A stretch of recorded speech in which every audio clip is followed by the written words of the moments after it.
the days of ignorance used to do, the people of Jahiliyyah.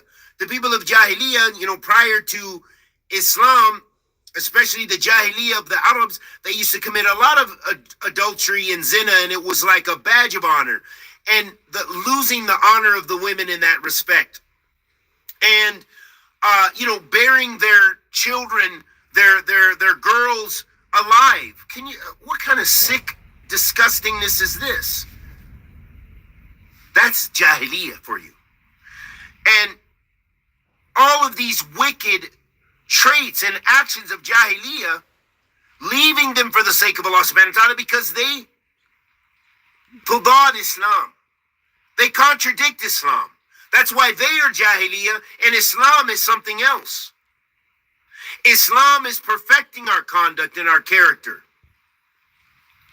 And for those of us who've embraced Islam, we've seen both worlds.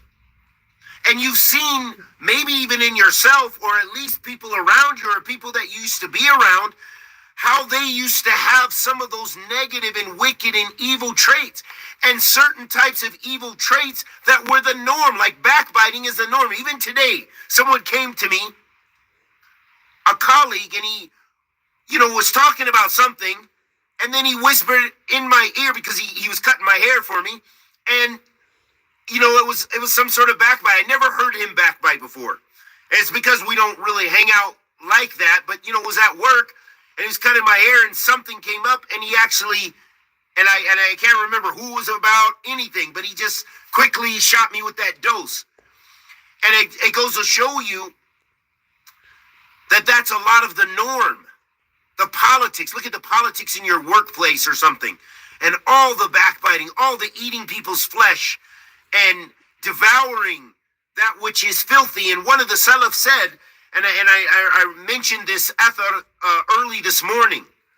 One of the Sahaba, I think it was Ibn Abbas, radiallahu ta'ala anhuma, and he mentioned about, he was going out with one of his companions. It wasn't Ibn Abbas, but it was a Sahabi. And he was going out with some of his friends walking, and he pointed to like a dead, the carcass of a dead goat or something like this. And he said, that it would be better to eat that dead carcass than it would be to backbite a mu'min, to backbite a believer. And that's how serious, because that comes from a hadith of the Prophet sallallahu alaihi wasallam also. So it shows you the adab, the manners of Islam holds us to a higher standard when we practice. Because unfortunately, kathra